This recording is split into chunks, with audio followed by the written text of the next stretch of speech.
14절로 27절입니다. 마가복음 13장 14절부터 27절까지를 같이 읽습니다. 멸망에 가증한 것이 서지 못할 곳에 선 것을 보거든 읽는 자는 깨달을진저 그때에 유대에 있는 자들은 산으로 도망할지어다. 지붕 위에 있는 자는 내려가지도 말고 집에 있는 무엇을 가지러 들어가지도 말며 밭에 있는 자는 겉옷을 가지러 뒤로 돌이키지 말지어다. 그날에는 아이벤 자들과 젖먹이는 자들에게 화가 있으리로다. 이 일이 겨울에 일어나지 않도록 기도하라. 이는 그들이 환난의 날이 되겠습니다. 하나님께서 창조하신 시초부터 지금까지 이런 환난이 없었고 후에도 없으리라. 만일 주께서 그날들을 감하지 아니하셨더라면 모든 육체가 구원을 얻지 못할 것이거늘 자기가 택하신 자들을 위하여 그날을 감하셨느니라. 그때에 어떤 사람이 너희에게 말하되 보라 그리스도가 여기 있다 보라 저기 있다 하여도 믿지 말라. 거짓 그리스도와 거짓 선지자들이 일어나서 이적과 기사를 행하여 할 수만 있으면 택하신 자들을 미혹하려는 하리라. 너희는 삼가라. 내가 모든 일을 너희에게 미리 말하였노라.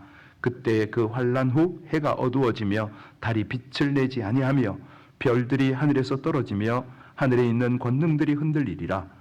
그때 인자가 구름을 타고 큰 권능과 영광으로 오는 것을 사람들이 보리라. 또 그때 그가 천사들을 보내어 자기가 택하신 자들을 땅 끝으로부터 하늘 끝까지 사방에서 모으리라. 아멘. 아멘. 이 이생의 끝 죽음이죠. 피할 수 없습니다. 단 한 사람도 비켜갈 수가 없지요. 세상에 모든 것은 시간이 지나 그 끝에 이르면 그게 사라지죠. 또 혹은 무의미하게 되고 무가치하게 변합니다. 사실 과학이 지금요 어마어마하게 발달을 했습니다.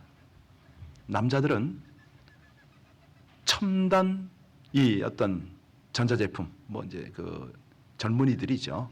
그런데 관심이 많습니다. 예를 들어서 갤럭시 S24가 나왔다. 그러면 빨리 그걸 사고 싶어 하고 이런 거죠. 그런데 아무리 과학기술을 총동원해도 이 세상의 허무함 자체를 어떻게 근본적으로 없앨 수는 없는 거죠. 우리는 계속해서 이제 예수님의 예루살렘 그 마지막 행보를 보고 있습니다. 우리 주님께서는 함축된 의미로 당신께서 이제 앞으로 행하실 일과 벌어질 일들을 설명하고 계세요. 그러니까 제자들이 들을 때는 이게 왜냐하면 우리처럼 성경을 보고 또 그 일어났던 일들을 생각하면서 읽는 게 아니잖아요. 보도 듣도 못한 그런 어떤 현상들을 지금 설명받고 있으니까 제자들은 궁금합니다. 그래서 질문합니다. 이 성전이 언제 파괴되고 그때는 어떤 징조가 있을 겁니까? 어제 이제 우리는 그것을 살폈지요. 그 오늘 본문에는 그 대답으로 성전 파괴 때에 일어날 중대한 사건이 기록되어 있잖아요. 아주 그때는 심각한 신성 모독 사건이 일어나게 될 것이다 예고를 하고요. 이때에 유대에 임할 재앙이 너무 크기 때문에 급히 산으로 도망하라 가르쳤습니다. 이것이 이제 실제적으로는 AD 66년에서 70년경에 일어난 사건을 또 포함을 하고 있습니다. 먼저 오늘 도입부 14절을 읽고 본문 안으로 들어갑니다. 멸망에 가증한 것들이 서지 못할 곳에 선 것을 보거든 읽는 자는 깨달을진저 그때에 유대에 있는 자들은 산으로 도망할지어다. 이거를 이해하려면 다니엘서를 보셔야 돼요. 그 멸망에 가증한 것이 성전에 설 것이다. 다니엘이 예언을 했거든요. 그때 사실 다니엘도 그 환상이 열렸잖아요. 아주 그 하나님의 음성을 듣고 또 기록을 하고 불 속에서도 여러 상황 속에서도 하나님과 동행한 귀한 하나님의 사람인데 이 다니엘이 성전 모독 사건이 심각할 정도다 이렇게 말했습니다. 그래서 그 예언이 언제 성취가 됐느냐? 시리아 왕 안티오쿠스 에파피네스죠. 그 4세 때 성취가 됐습니다. 그때가 언제냐면 이제 BC인데요. 주전 168년입니다. 예루살렘 성전에서 제우스 신을 섬기는 제단을 만들고 거기다가 유대인들이요 돼지로 제물을 드렸거든요. 말이 됩니까? 예루살렘 성전에다가 이방신 세우고 대지로 제물로 바쳤다. 기가 막힌 거죠. 아니 유대인들이 그렇게 율법으로 금지하는 일을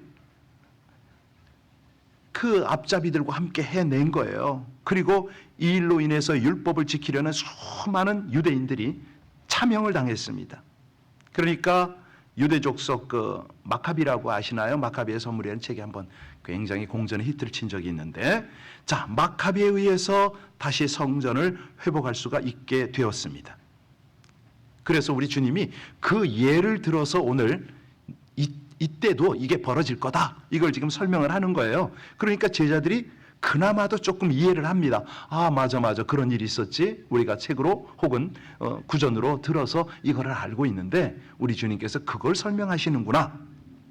주님은요 성전이 모독받을 때가 올 것이다, 이 예고를 하는데, 여러분 이거 어떻게 느끼세요? 요즘은요 잊고 말고요, 제가요 기가 막혀서 지금 어떻게 표현이 불가능한데, 제가 있을 때는 그러진 않았어요. 중국에서 지금 가정교회, 어제 우리가 가정교회 리더들 성도들을 위해서 기도했잖아요. 그들이 왜 끌려가는지 아세요? 왜 가정교회를 모이는지 아세요? 중국의 공산당은 기독교를 인정하지 않아요. 그러니까 자기네 통치 수단으로 사용할 뿐입니다. 교회가 삼자 교회가 있잖아요. 여러분 잘 아시는 대로 삼자는 자치자양자전입니다. 중국 정부, 중국 사람에 의해서 이 복음이 교회가 운영이 되도록 이렇게 한 거예요. 정부 허락 하에서 예배를 드려라 이거죠. 그러다 보니까 요즘은 어떻게 하냐면 예배당에 십자가를 다 없앱니다. 아니 십자가가 있어도 그 위에다가 공산당기를 걸어요. 예배를 드릴 때 공산당 찬양을 먼저 하고 예배를 드려요. 이거 어쩌면 좋습니까? 이걸 뭐라고 그래요? 멸망에 가증한 것이다. 그렇잖아요. 하나님을 모독해도 이렇게 모독할 수가 있나요? 그러니까 지금 그 땅에 바른 사역자가 있다, 이게 될까요? 하나님 앞에 정말 예배의 자리로 나가야 되는 성도들과 함께 공산당가를 먼저 부르고 공산당 국기를 향하여 뭐 충성 맹세를 하고 이러고 예배를 드리는 게 맞을까요? 아니잖아요. 정부법, 세상법 위에 그 상위에 하나님의 법이 있는데 그리 가야 되는데, 그러니까 주님 보시기에는 이게 정말로 안타까운 거죠. 어리석은 거죠. 사실 예루살렘 성전, 그 예루살렘 성과 함께 크게 모독받게 될 것인데, 그때는 성전조차도 안전한 곳이 못 될 것이다, 이 말씀을 하셨습니다. 자, 예루살렘에 우리 예수님 승천하신 그 시기로 보면 6년쯤 지나서, 그러니까 AD 한 40년경이죠. 이 갈리굴라 황제가요 자기 동상을 이 예루살렘 성전에 지으려고 했어요. 그런데 그때 유대인들의 맹렬한 반대에 부딪혀서 취소가 됐거든요. 이때부터 예루살렘 성전이 크게 모독을 받기 시작했습니다. 그 유대 역사 서술가 중에 요세푸스가 아주 유명한데요. 이 요세푸스의 저술에 의하면 그 AD 67년 11월부터 그 다음 해 봄까지 이 성전이 크게 모독당하는데 어떤 일이 벌어지느냐?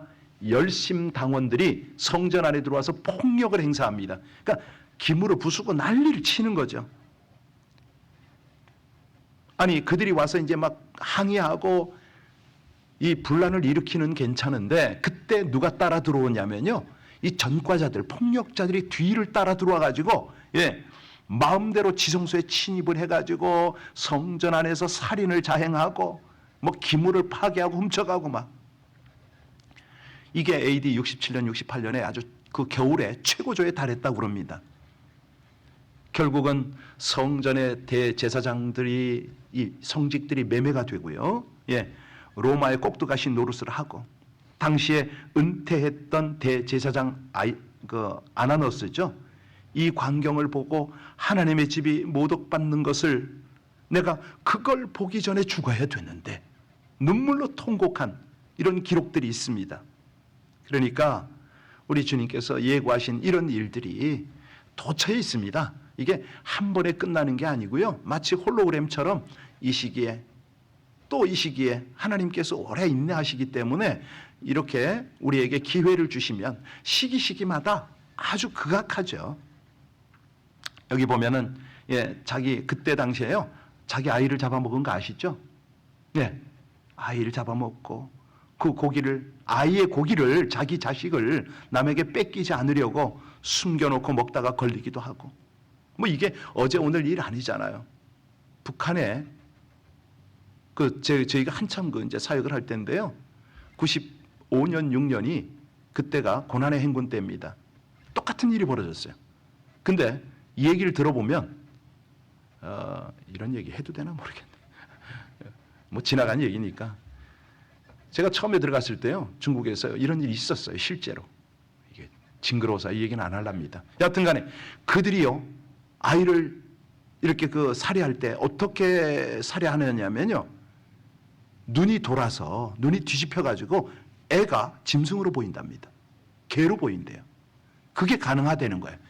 안 믿었죠, 저도. 그런 지경까지 갑니다. 자, 이럴 때, 이런 난리가 벌어질 때 어떡하라고요? 지침서가 15절부터 18절까지입니다. 같이 읽겠습니다. 지붕 위에 있는 자는 내려가지도 말고 집에 있는 무엇을 가지러 들어가지도 말며 밭에 있는 자는 겉옷을 가지러 뒤로 돌이키지 말지어다.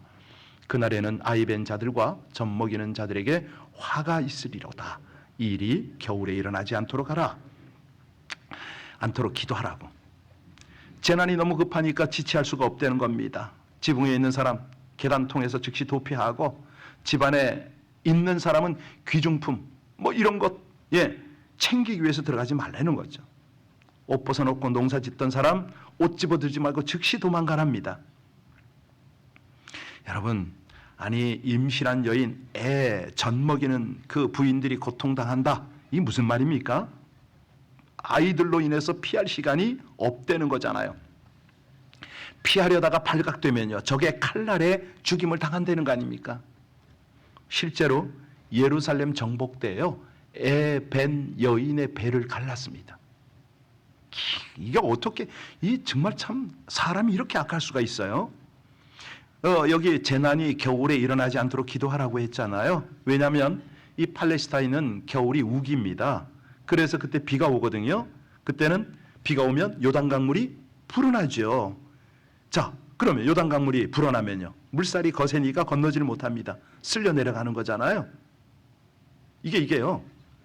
참 이런 얘기, 이런 기사가 나오면 저는 경험을 했기 때문에 예를 들어서 그거예요. 제가 이제 압록강에서 사역을 했잖아요. 압록강의 밤에 북한 땅으로 쌀을 넘겨보낼 때 일이에요. 그때 압록강 상류의 강바닥은 굉장히 얕습니다. 그래서 쌀을 몇 가마니 몇 포대죠. 실어도 낮은 배니까 강바닥에 자꾸 걸려요. 그러면 그때 어떡합니까? 막대기로 이렇게 배를 위로 띄워야 되는데 안 되면 손으로 바위를 눌러서 배를 살짝 띄워서 건너가잖아요. 그렇게 가다 보면 물컹해. 뭐가 물컹할까요? 사람의 시신이 물속에 그러고 있어요. 그러니까 이게요. 성경을 읽으면 이런 게 막 오버랩이 돼가지고 저는 남의 일이 아니잖아요. 그렇습니다. 겨울에 일어나지 않도록 기도하라. 심지어는요. 압록강이에요. 강바닥에 물에 떠내려가다가 엎어져가지고 죽어가지고요. 얼음과 함께 얼은 사람. 별의별 게 다 있어요. 하여튼 뭐 이런 걸 얘기하자면 한두 끝도 없고, 자, 우리 19절로 20절을 읽으면 주의 환란이 어떻게 된다고요? 같이 읽습니다. 이는 그날들이 환란의 날이 되겠습니다.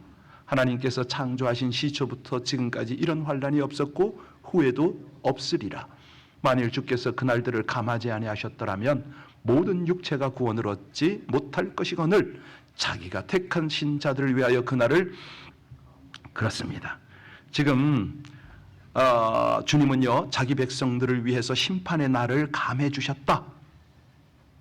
우리 예수님이 예고한 대로 이런 환란이 유대인들에게 주어진 특권을 남용하고 성전을 모독하고 예루살렘 성을 죄악의 도성으로 만들었기 때문이잖아요. 근데 사실 우리 하나님이 가만히 계셨느냐? 아닙니다. 그들을 회개하라고 외치는 그 선지자들을 보냈잖아요. 그리고 있던 선지자를 어떻게 해요? 그들이요? 잡아 죽입니다.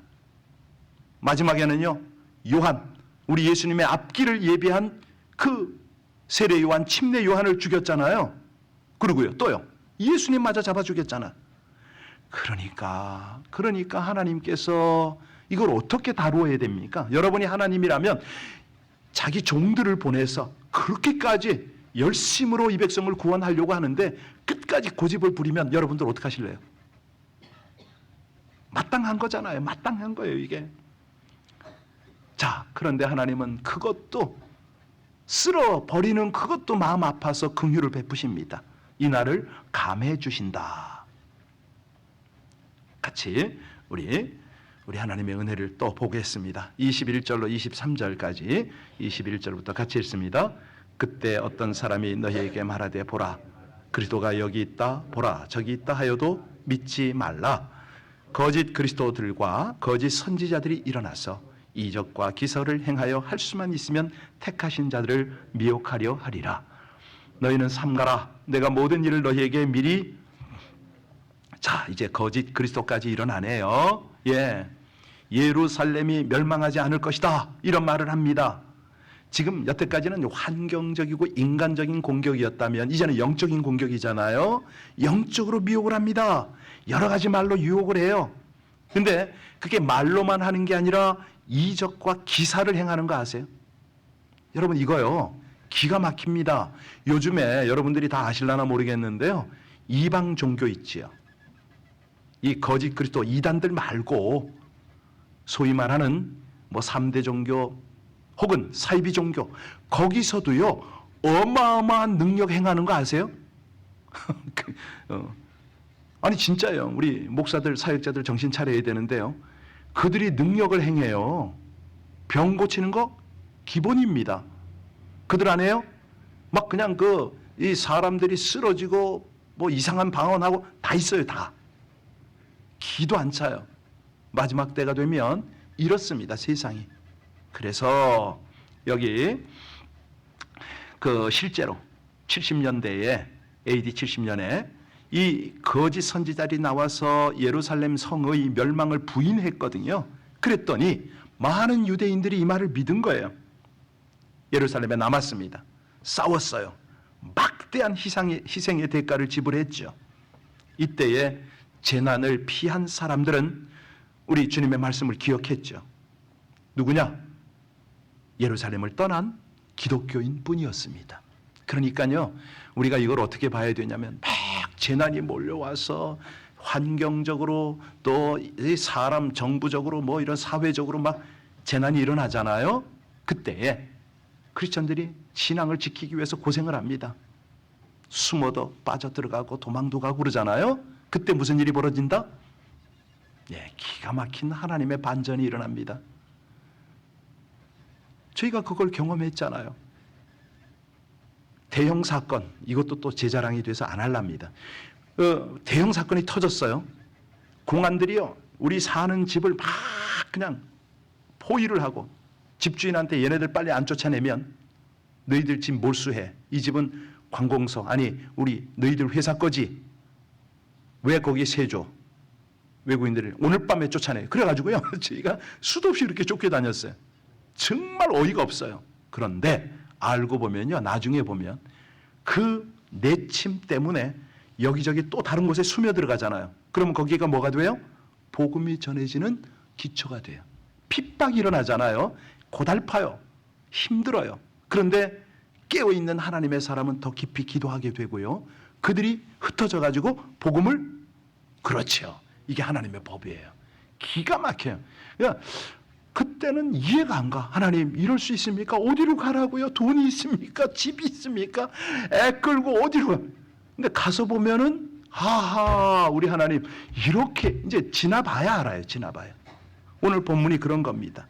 자, 이제는 그 정말 최종적인 상황이 어떻게 벌어지는가 한번 보실래요? 24절, 25절입니다. 같이 읽습니다.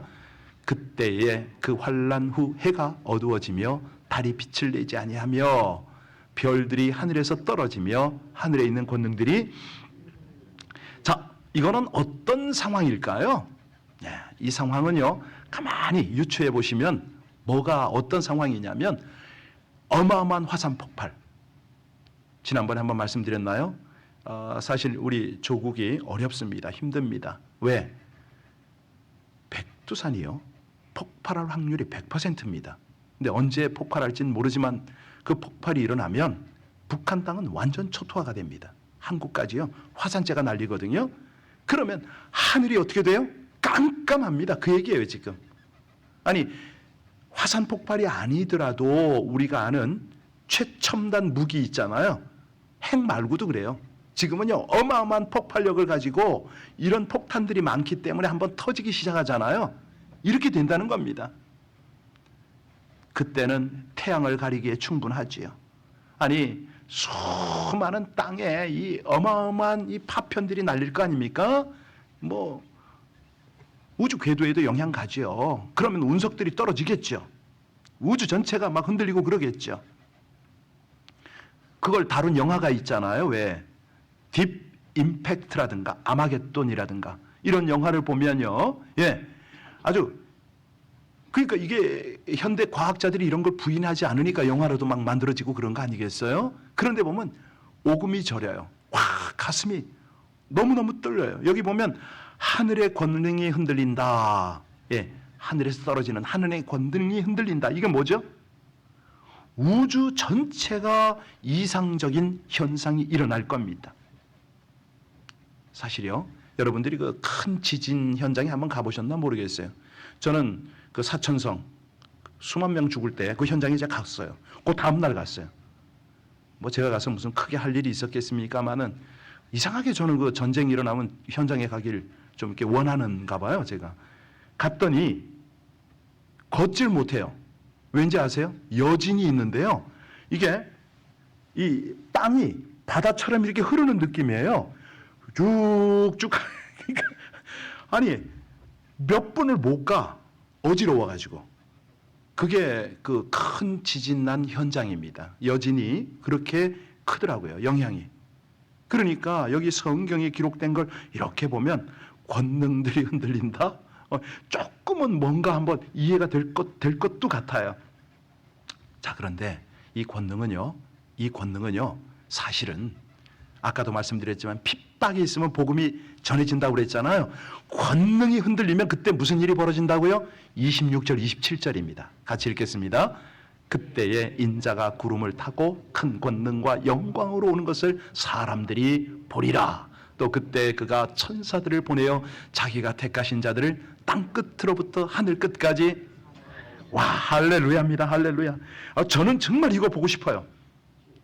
그렇잖아요? 우리 하나님께서 그냥 그 허다한 천군 천사들과 함께 이 땅에 재림을 하시는 거예요. 어떤 상황에서요?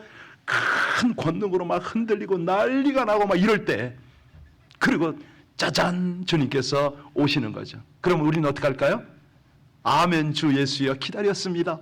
그러고 나가야 되잖아요. 그러면 그렇게 나가려면요 신앙 지켜야죠. 이 세상과 타협하지 않아야죠. 깨어 있어야죠. 이제 내일 깨어 있으라는 주제로 우리 함께 나눌 텐데 오늘 저녁에도 할 거예요. 사실요. 사실 청교도 시대 때 영국 사회에서는요 하나님 말씀 믿고 의지하며 사는 사람들이 많이 있었습니다. 그리고 가까운 장래에 예수께서 재림하실 것이라는 기대를 가지고 사는 사람들이 많았거든요. 하루는 국회에서 막 그냥 이 개회해가지고 회의를 하는데 갑자기 막 그냥 개기일식처럼 깜깜해지더니 막 흔들리는 거예요. 그랬더니 국회의원들이 뭔가 심상치가 않아서 이제 회의 그만하자고, 빨리 집으로 가자고. 아니 주님 재림하시는 것 같은데 우리가 이러고 있으면 되겠냐고, 폐회하고 주님 오심을 준비하자고 가족들과 함께 그랬더니 한 청교도 국회의원이 그 자리에서 일어나서 말합니다. 여러분, 만약에 주님이 지금 오신다 할지라도 우리는 수만 사람을 대신해서 우리의 임무를 충실하게 감당하는 것이 재림하시는 주님을 더 기쁘게 하실 줄로 믿습니다. 우리 맡은 일을 철저히 합시다. 어떠세요? 우리도 그리 할까요? 예, 기도하겠습니다. 다시 오실 주님, 큰 권능과 영광으로 오실 그날에 저희가 기쁨으로 맞이할 수 있도록 정말 주님께 택함받고 구원받은 자답게 살기를 간절히 원합니다. 거짓과 이적에 또 유혹에 현혹되지 않고 진리의 말씀 위에 견고히 서게 하여 주옵소서. 때를 분별할 줄 아는 지혜로 구원의 복음을 전하고 주님이 찾으시는 이들을 위하여 기도하며 살아가게 하여 주시옵소서. 예수님 이름으로 기도하옵나이다. 아멘.